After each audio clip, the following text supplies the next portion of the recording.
आप देख रहे हैं BRC 24 न्यूज। अब खबर नमस्कार, आप देख रहे हैं BRC 24 न्यूज। आपके साथ मैं हूं ब्रिजराज चौरसिया। उत्तर प्रदेश के जौनपुर जिले के मड़ियाहू नगर से बड़ी खबर आ रही है। नगर के श्री राम जानकी मंदिर पर वृंदावन से पधारे मानस मर्मज्ञ श्री कृष्ण भारद्वाज भक्तों के बीच कथा का रसपान करा रहे हैं। आइए चलते हैं मानस मर्मज्ञ के पंडाल में, जहां काफी तादाद में मौजूद भक्त श्री राम की कथा का श्रवण पान कर रहे हैं और देखते हैं BRC 24 न्यूज ब्यूरो कार्यालय से हमारे संपादक मोहम्मद आरिफ खान की यह रिपोर्ट। बंदव बाल रूप श्री राम, सब सिद्ध सुलभ, जपत जित नामों का एकमात्र। जब बाबा लिखते हैं तुम त्रिभुवन गुरु वेद मखाना, तो सभी विषयों के गुरु हैं। चाहे वो आयुर्वेद लीलिक हो, चाहे वो नृत्य हो, चाहे वो तांडव हो, जो भी गतिविधि है उसके वो गुरु है। जैसे अपने बीच में आदरणीय ने बताया, अष्टम अध्याय गीता में उन्होंने पूछा कि आप मनुष्यों में कौन है, तो कहा मैं मनुष्यों में राजा हूँ। और आज राजतंत्र तो है नहीं, डेमोक्रेसी है। डेमोक्रेसी माने लोकतंत्र है, तो लोकतंत्र में मंत्री, सांसद, विधायक ही राजा है। तो परमात्मा का वास इनके ऊपर होता है। भगवान ने बड़ी सुंदर, उसको आप पढ़े होंगे अष्टम अध्याय में, कहा वृक्षों में कौन है, कहा वृक्षों में मैं पीपल हूँ। कहा गंधों में कौन है, कहा पृथ्वी की थोड़ी थोड़ी गंध हूँ। कहा राक्षसों में कौन है, कहा प्रहलाद हूँ। कहा सेनापतियों में कौन है, कार्तिकेय। फिर अंत में पूछते हैं मनुष्यों में कौन है, कहा मैं मनुष्यों में राजा हूँ। क्योंकि राजा निर्णय जब देता है तो अपनी रिश्ते नहीं देखता, पिता, पुत्र, भाई, इन सब रिश्तों से परे वो राजा है। तो जब उस राजा है तो आज तो राजतंत्र इनके ही अधीन है, इसलिए इनके अंदर ईश्वरीय सत्ता का वास है। इसलिए हर स्थानों पर अपेक्षाएं हैं और हर स्थानों पर जाना है। जितना बल पड़ेगा एक घड़ी आ जाना। एक जरूर मेरी प्रार्थना है कि जैसे बहुत खराब लगता है विधायक जी उठे, सांसद जी उठे, उनके साथ जाने वाले लोग, आप धीरे धीरे आगे बढ़ते रहिए। जब अगर आपको जाना है तो एक साथ जब 50 लोग, 10 लोग जब कथा में जाते हैं तो ये अच्छा नहीं है। माने आप केवल इन जगह घूमने वाले ही व्यक्ति हैं क्या? आपको कोई थोड़ा सा इस पर विचार करना चाहिए कि केवल उन्हीं के आने पर आप आएंगे, दिखेंगे, उन्हीं के जाने पर चलेंगे, आप कहाँ खड़े हैं? प्रेम से बोलिए राघवेंद्र सरकार की।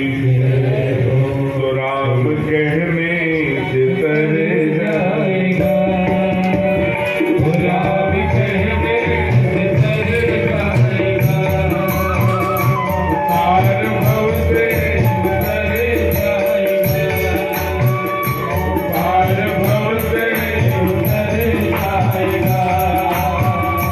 चर्चा घर घर में होगी तेरी,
ठाकुर जी की भी कृपा बरसात हुई।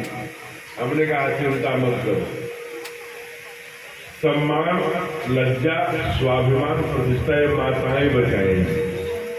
देखिए माताएं इधर की कुर्सियां इधर जाती हैं नियमित, और लगभग 75% माताओं की उपस्थिति है। एक बार माताओं को ताली बजाकर उनका स्वागत करें। आइए कथा क्रम में जहाँ से छूटे थे वही पहुंचते हैं। अपने बीच में माननीय सांसद जी बीपी सरोज जी बड़े हमारे पुराने मित्र हैं, बड़े सहज, बड़े सरल, और रामायण के बारे में इतना स्वाध्याय होगा ये आज मैंने प्रत्यक्ष उनकी वाणी से सुना। दीप प्रज्वलित कर कथा सत्र को उद्घाटन करने का आज विशिष्ट अतिथि के नाते आपका सानिध्य प्राप्त हुआ। जब आप सभी अतिथि हमारे आ रहे थे उस समय भगवान कैलाश से चलकर भोलेनाथ का जन्म कल यहाँ इस पंडाल में हुआ था। भगवान कैलाश पर भोलेनाथ रहते हैं। वो नेपाल गए, नेपाल में एक पर्वत है नीलगिरी, उस पर कागभूषुंडी नाम की कौवा रहती है। उनसे कहा, हे कागभूषुंडी जी, आइए उत्तर प्रदेश में अवध धाम नाम का एक जिला है।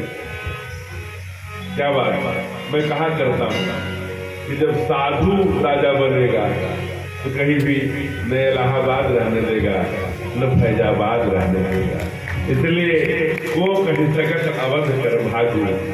अवध धाम हो गया। कितने लंबे समय से रिश्ता हुआ, यह कलंक रहा होगा, इसलिए अवध धाम जिला जो सुनते प्रयास जिला तो लगता है शास्त्रों की बातें, शास्त्रों के नाम अब प्रत्यक्ष प्रकट होकर, परिष्कृत होकर, प्रगटीकरण होकर व्यवहार में आ रहे हैं। ये बड़ी बात है। तो वहां चले, कहा त्रेता आ गया, वहां ठाकुर आ गया। दोनों ये आते तो अवध हैं, लेकिन ये कथा कौन सुना रहा है कल से? भगवान शिव सुना रहे माँ पार्वती को। माँ पार्वती से कहते हैं, हे देवी, मैंने जीवन में कभी चोरी नहीं किया, केवल चोरी मैंने एक बार किया है। अरे माताएं आती जा रही हैं, उनको आप कुर्सी देते जाइए, और आगे बच्चे बैठे हैं, इनको भी आप इस तरफ कर सकते हैं। सावधानी पूर्वक एक लाइन यहाँ से लगा दी, अरे बड़े आराम से कथा चलती रही। कहा आप भी चोर है, मैं तो समझती थी कि कन्हैया चोर है, कहने नहीं मैंने चोरी किया। कहा चोरी की कैसे करी और क्यों करी, किस परिस्थिति में करी, आप मुझे बताइए। फिर वो बताते हैं। मानव की बड़ी प्यारी चौपाइयां हैं, इन दो चौपाइयों को गाइए। ये बाबा भोलेनाथ स्वयं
वो कौआ है, मैं भगवान शिव हूँ। हमारे जटा से गंगा निकल रही, द्वितीया का चंद्रमा, लेकिन दोनों ने अपने रूप का त्याग किया, दोनों मनुष्य रूप में बने। मनुष्य रूप में हम भगवान शंकर है, वो कागभूषुंडी है कि कोई नहीं जानता। जिस बात को कोई नहीं जानता उसे चोरी कहते हैं। किसी के घर पर गए, दरवाजे पर निमंत्रण लेकर, दरवाजे पर सुंदर सा कोई सामग्री है, छड़ी है, कुछ है, किसी को नहीं देखने उस छड़ी को भी उठा लाए तो चोरी है। इसलिए कह रहे हैं कोई नहीं जानता कि हम शंकर है और वो कागमुसुद्दीन, इसीलिए चोरी। लेकिन वो चोरी अपने लिए नहीं किया, कहा फिर किसके लिए? कहा रामलला के दर्शन के लिए किया। कहा जब जब राम जब जन्म होता अवध में तो तीरथ सकल कहाँ चले आओ, सारे तीरथ भी वहां चले जाते हैं। और आप जानते हैं प्रयाग स्वयं भगवान शिव ही है। इसलिए जब ठाकुर जी जाते हैं प्रयाग में तो क्या कहते हैं? सचिव मित्र श्रद्धा प्रिय नारी। प्रयाग के सचिव कौन है? कहा धर्म। सचिव शब्द धर्म। धर्म कौन है? बैल। बैल मैंने नंदी। प्रयाग का वर्णन करते हैं, नंदी जिनका सचिव है। कहा पत्नी प्रयाग की कौन है? कहा श्रद्धा प्रिय नारी, जिसकी पत्नी का नाम श्रद्धा है। श्रद्धा विश्वास रूपिणो मंगलाचरण में, इसलिए वो पार्वती है। तो प्रयाग कौन है? कहा भोलेनाथ। इसलिए प्रयाग ही आते हैं अवधपुर। तो आज भगवान शिव आए हैं, दर्शन करना है, लेकिन दर्शन कहीं से होता नहीं। क्यों? क्योंकि सिक्योरिटी इतनी टाइट है कि दर्शन करना बड़ा मुश्किल है। तो कागभूषुंडी जी ने प्रस्ताव रखा कि काग वशिष्ठ जी के द्वारा मान लो आइडेंटिटी बन रही होगी, पास बन रहा होगा, चाहे बनवा ले, उनकी मोहर लग रही। कहा पागल बड़े हो, वशिष्ठ है, वो ज्ञानी है, तुरंत पहचान जाएंगे। कहा फिर क्या करें? कहा सिक्योरिटी गार्ड को कोई लोग दो। तो जो सिक्योरिटी का इंचार्ज रहा होगा उनसे कुछ कैलाश के सिक्के दिखाए होंगे, कुछ रुपए दिखाए हो, कुछ और दिखाया होगा, जानबूझ करके वहां पैसे की थैली गिराया होगा। सिक्योरिटी इंचार्ज अवध का है, धर्म का है। इसलिए मैं कल अवध की परिभाषा कर चुका हूँ, बार बार वही बात नहीं दोहराऊंगा। अवध का है, वो कहता है मुझे रुपया दिखा रहे हो? नहीं, मैं रुपया नहीं दिखा रहा हूँ, मैं ये दिखा रहा हूँ ये कैलाश वाली रुपया है, जहाँ अवध में चली गई नहीं। कहा बड़े भोले बंदे हो, लेकिन वो बड़े चतुर। फिर मानो ये मेरा भाव। सिक्योरिटी इंचार्ज ने ये कहा होगा, बेटे घबराओ मत, ये त्रेता है, आने वाले समय में जब कलिकाल आएगा तो इसी देश में एक राक्षसी पैदा होगी जो 150 में बकरी और 250 में बंगला देती घुसपैठी इस देश में घुसा करके भारत माता की कमर तोड़ देगी। कहा होगा मानो। और वो जिस प्रकार से बंगला देसी घुसपैठी हमारे यहाँ की तो नहीं है, हरी हरी पगड़ी बांधे पंचायत जी बना रहे हैं। जब भारत माँ पर संकट आएगा तो ये टिकने वाले नहीं है, आपने समझ लेना है। जीएन उनके टंगी पर लिखा रहता है जीएन। मैंने पूछा क्या है? कहना जीएन मेरा मार्का है, असली है उसका गरीब निवाज जीएन। हर टंगी पर हरी टंगी होगी, सब हरी पर संकट है, महाभारत की वजह संकट आएगा खड़े। तो कहा कि महाराज ये ऐसा आएगा, ऐसा कहा होगा शास्त्रों में, लेकिन सिक्योरिटी इतनी तेज है कि कोई दर्शन नहीं कर पाता। अब ठाकुर जी को लगा कि अब क्या होगा, तो ठाकुर जी ने जानबूझ करके बाबा ने जो कहा अलग तेजी से पुकारा होगा। ठाकुर के कानों में आवाज गई, ठाकुर नकली नजर लगने का नाटक कर लिया, नजर लगा ली। माँ ने वशिष्ठ को दिखाया, गुरुदेव ने। गुरुदेव तो नाड़ी देखते ही समझ गए, लेकिन ठाकुर के सहमति में ही उनकी सहमति है। वो जानते हैं कुछ लीला करने वाले होंगे, इसलिए कहा इनको नजर नहीं लगी है, ये तो लगाई गई है अंदर, लेकिन आप ही बुला लो। कहा आप नहीं झाड़ सकते? कहा नहीं, जो हमारे यहाँ अवध में तमाम साधु संत आए हैं उन्हीं में से किसी को बुला के नजर झड़वाओ। जब ये नजर झड़वाने के लिए वहां गए, खोजने लगे जो रनिवास के प्रहरी थे, तो वहां जाकर देखा क्या कि एक शिष्य और एक गुरु दोनों बैठे हैं और दोनों आंसू बहा रहे हैं। कहा बाबा तो गुस्से में कहा क्या करते हो? मैं कुछ नहीं करती। कागभूषुंडी जी ने धीरे से पूछा, भैया क्यों बुलाने आए हो? कहा हमारे सरकार को नजर लगी है, जो चक्रवर्ती जी के पुत्र हुए हैं उनको झाड़ने के लिए मैं झाड़ फूक वाला, नजर उतारने वाला कोई बाबा खोज रहा हूं। ओहो, इतना भोलेनाथ ने कहा, अरे पहले क्यों नहीं बताया, मुझे क्षमा करना, मैं तो खानदानी नजर झाड़ने वाला हूँ, पुरखे पतंगों से केवल नजर झाड़ने का ही काम करता हूँ। काकभुजुंडी जी से नहीं रहा गया। उन्होंने कहा, हाँ, ये बड़ी तेजी से नजर झाड़ते हैं, इनके पास एक तीसरी नजर है, अगर उससे झाड़ दे तो न मर्द बचे न मरीज। बाबा ने कहा, उस नजर के बारे में क्यों बताता है, चुप। तो घबराए, कहा चलो अब क्या था, चले। जैसा आप जानते हैं, जो ही वहां प्रवेश किया होगा, मां लेकर के रामलला को आई होगी। ठाकुर और तेजी से रोने लगे। बाबा बार बार कहता है, अलग निरंजन। ठाकुर को भी देखने की इच्छा है कि मनुष्य रूप में आए हैं तो हमारे भोलेनाथ कैसे लग रहे होंगे, और भोलेनाथ को देखने की ये लालसा है कि मेरे ठाकुर जब बंदम बाल रूप सोयरामू छोटे से बने हैं बालक रूप में, तो कैसे लगते होंगे। तो रो रहे हैं, बार बार अपना कभी हाथ निकालते हैं माँ के आंचल से, कभी पैर। अब माँ ने ऐसे आंचल लेकर के लल्ला को ढक लिया है, कभी पैर देखती है, कभी वो, और तेजी तेजी से रो रहे, और रोना शुरू कर दिया। भोलेनाथ ने कहा, जल्दी दिखाओ, रुलाती क्यों हो। कहा, मेरा बेटा है कि तेरा, आप मेरी चिंता क्यों है। कहा, इसलिए कि लल्ला रो रहे हैं, और जब तक नजर से नजर नहीं मिलेगी तो नजर झाड़ूंगा कैसे। आपको बताओ, माँ ने पल्ला हटाया, नजर से नजर मिली, चमत्कार हो गया। नजर मिलते ही ठाकुर खिलखिला के हंस पड़े और भोले बाबा रोने लगे। माँ ने कहा, ये तो बड़ा तेजस्वी शब्द है, मेरे बेटे की आंसू अपने को ले लिया, रोने लगा, और अपनी हंसी मेरे बेटे को दे दिया। कहा, तुम ये क्या देखती है, मेरा अभी चमत्कार। चमत्कार ऐसे करके जो कहा, वैसे ही ठाकुर ने अंगुली पकड़ ली। विनय पत्रिका पूज्य पाद गोस्वामी तुलसीदास जी का एक रचना है, उसमें लिखा, आज कहत एक अवध एक योगी आवा। कहा क्या करता है, ठाकुर जी ने जब हाथ पकड़ा ऐसे छुड़ाए तो हस्त रेखाएं दिखने लगी।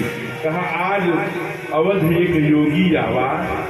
कहा, देख हाथ भीत है, भाग भविष्य भाग रहा है। भागते समय क्या करता है, ऐसे करेंगे, बहुत तेजस्वी होंगे, विश्वामित्र नाम के ऋषि आएंगे, ले जाएंगे, बड़ी सुंदर शादी होगी, धनुष को तोड़ेंगे, सब बता रहे हैं। आगे वनवास भी बताने जा रहे थे। भुजुंडी जी ने कहा, चुपचाप वनवास बताना नहीं धक्का खा के जाओगे क्या है। अब भोलेनाथ ने बह जाते हैं, अच्छा हाँ बता दिया, कोई बात नहीं। कहा, एक बात बताओ भैया। कहा, बताओ। आपके बेटे को तो मैंने कुछ भी नहीं झाड़ा है। तुरंत हंसने लगा। मैं इसकी नजर झाड़ दूंगा तो आप ये समझ लीजिए कि इसे कभी कोल में जाएगा, भीलों में जाएगा, बनवासियों में जाएगा, राक्षसों में जाएगा, लंका तक जाए, कहीं जाए, कभी इसको नजर लगेगी। कौन मार नहीं चाहती। कहा, उसके लिए क्या करना होगा। कहा, उसके लिए लल्ला को 1 सेकेंड के लिए, मुझे 1 मिनट के लिए गोदी में देना होगा। बड़ी बड़ी आंखें हैं, जटाएं हैं। माँ घबरा तो रही है कि कहाँ का साधु है, कैसा अड़बंगी दिखता है, यहाँ का तो नहीं दिखता, बड़ा अलग प्रकार का दिख रहा है। माँ थोड़ी सशंकित है, लेकिन माँ है, माँ बड़ी सरल है। भैया कौशल्या छत्तीसगढ़ की है, जहाँ पर आज रायपुर है। रायपुर से 14 किलोमीटर चंद्रखुर नाम का वो जगह है, जहाँ माँ की प्रतिमा है कौशल्या की, 6.5 फीट लंबी। कभी जाना, ठाकुर का नाम है, जो ननिहाल है वो छत्तीसगढ़। माँ बड़ी सीधी है, छत्तीसगढ़ के लोग बड़े सीधी होते हैं। कौशल वहाँ के जो पिता है उनके बड़े तेजस्वी। उन्होंने कहा, बेटा लीजिए महाराज जी। जो ही राम लला को उठा करके, ठाकुर को उठा के भोलेनाथ के गोदी में दिया, उसी समय चमत्कार हो गया। सारे ठाकुर के दर्शन के लिए जो छुपे हुए उपांग थे वो सब प्रकट हो गए। एक घंटा प्रकट हो गई, दुनिया का चंद्रमा प्रकट हो गया। गले में गोबरा साहब फुसलाने लगा, डमरू किशोर रुद्र रूप हो गया। एक पैर उठाया, 5 दिवस का दिवस रहा। बर्फ न जाने कोई प्रकृति ठहर गई, हवा ठहर गई, सब अपलब्ध देख रहे हैं। और कभी हलरावे उछल न पलना झुला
फिलहाल इस खबर में इतना ही। प्रदेश और जनपद की खबरों के लिए देखते रहें BRC 24 न्यूज़। अब खबर दिखेगी।